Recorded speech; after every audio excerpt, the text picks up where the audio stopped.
I'm seeing visions through my dreams, seeing myself swimming in the universe. My ancestors gave me gifts to read cards, predict and heal. My name is Daphne, but spirit calls me bye-bye love. Angels communicate through numbers. Intuition is so deep. The gift I fully embrace within.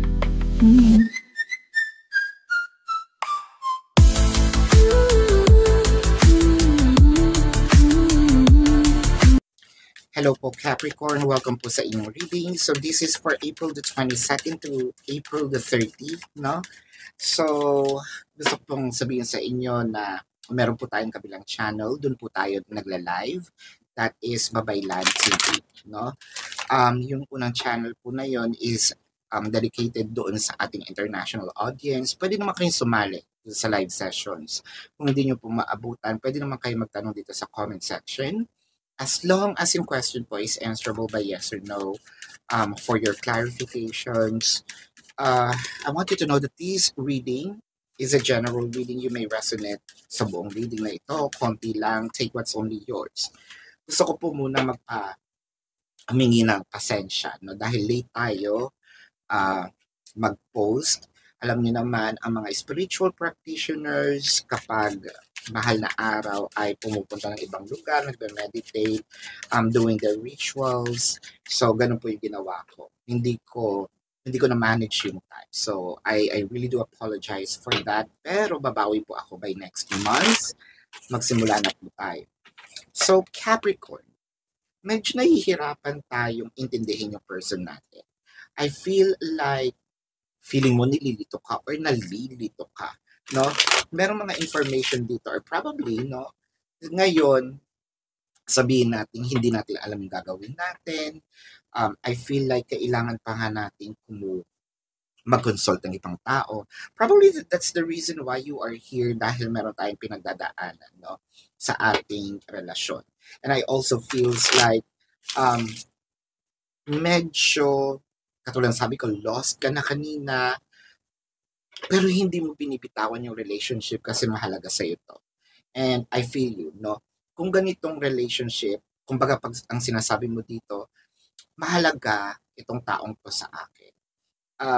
Hindi ko basta-basta bibitawan, no? Kung kinakailangan mag-effort ako, bakit hindi, no? Hindi naman sa sinasabi may kasalanan ako, kaya wala kang kasalanan, hindi na dito importante, no? 1 Corinthians, I forgot the specific verse, yung love does not keep records of wrongs, no? With the 2 of Pentacles, the Page of Pentacles, and the 4 of Cups.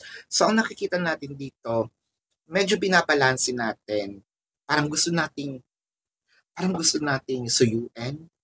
Pwedeng ikaw itong gustong suyuin, or pwedeng ito yung person mo. Okay? You can switch the situation, no? What I'm reading naman here is the dynamic. So, pero parang meron dito isang tao na hindi pa ready, or baka feeling niya, natatakot siya na hindi pa siya ready, no?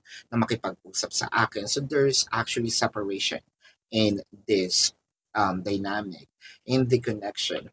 Separations can be physical or energetic. Physical, the person might be in a different city, state, a county, country, different continent, no?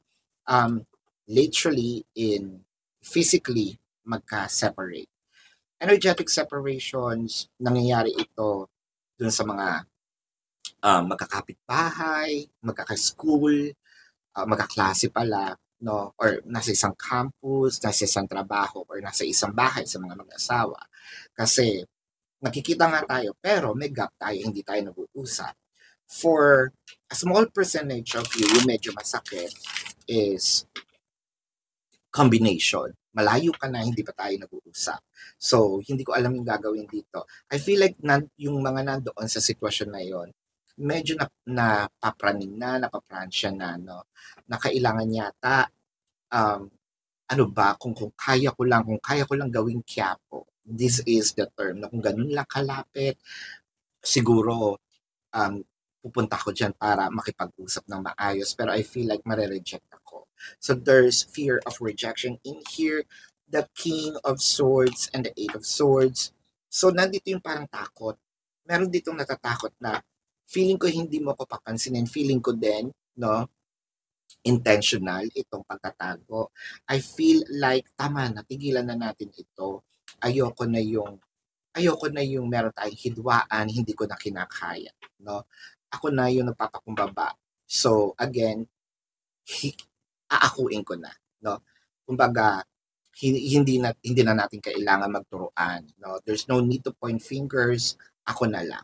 Napakabait naman ng Capricorn na ito. With the Five of Swords and the Judgment, and this is not usually the Capricorn na something changing you. Siguro ganun talaga kapag ganun mo kamahal with the Judgment and the Eight of Cups.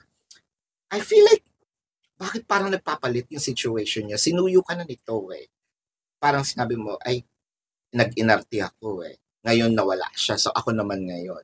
Ngayon siya naman yung nag-iinarte. I feel like naghihilahan kayo, there's a tug of war in here. So parang feeling ko, sabihin natin, sino ba ang mas malakas? Meron kayong parang face off. With the Knight of Cups in here, the King of Cups, and the Five of Cups. Sana pala, no, meron ditong what if. Sana pala, nung sinuyo ako, kinausap ko na, ngayon ako naman yung nahihirapan. Yung isa naman, hindi ako nakikipag-usap, pero this is just a test. Hindi rin naman niya gusto, no? Itong situation na magkalayo tayo, na hindi tayo nakikita, na hindi tayo nag-uusap. Pero I think may pinopoint out dito no? Itong taong ito. With the Sun, the Eight of Wands, and the Devil card. The Devil card is clarified with the Seven of Pentacles and the Page of Wands. So I feel like meron ditong blinak, no?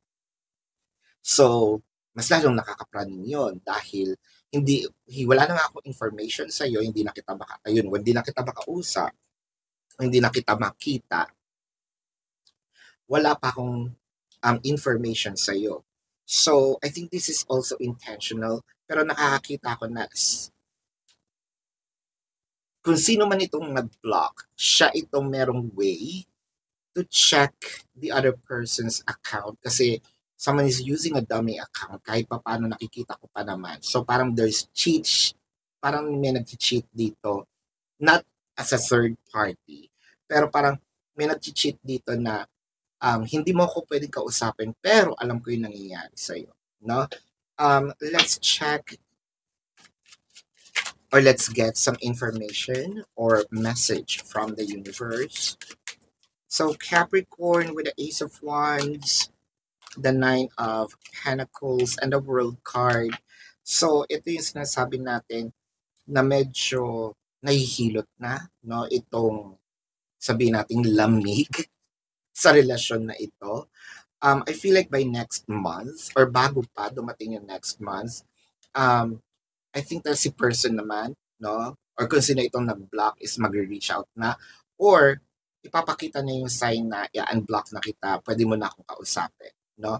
So tiyaga-tiyaga lang, whoever this is, whether this is you, Capricorn, or your person, yung cross-watchers, kung ikaw yung blind na cross-watchers, magkakaroon naman siya ng sign na okay na. Pwede mo na akong kausapin kapag na-unblock ka na. So I feel like this is going to happen again before bago pumasok itong May, no? So this is your reading. Let's check the zodiac sign of your person. Pero bago po yan, again, ipapaalala ko po, meron po tayong kapilang channel, that is Babaylan TV. Yan po ang ating unang channel catered for our international audience. Nagla-live po tayo dyan. no? So kung hindi nyo po yun maabutan, pwede naman kayo magtanong dito sa ating comment section as long as yung question po is answerable by yes or no, no? Pero kung hindi kayo papatulugin ng yes or no na sagot, dumiretso na po kayo dun sa ating website. There is a link sa description box ng video na ito. Click nyo lang po yun. I-route kayo dun sa aking website. Nandun po yung information, name, number, QR code, amount per question, no? Take advantage of the 4 questions plus 1 kasi discounted po yun. And if you want to book a private reading, nandun din po siya. Again, let's check the zodiac sign of your person. These can be their sun sign or a placement in their chart. I am seeing Taurus, Leo, Virgo, Capricorn is here, Sagittarius, Scorpio, Pisces, Cancer is also here. Yeah, so that, did I just mention Sagittarius? Yes, so that is your reading. Love and light to you. Namaste. See you po sa susunod na readings. Goodbye.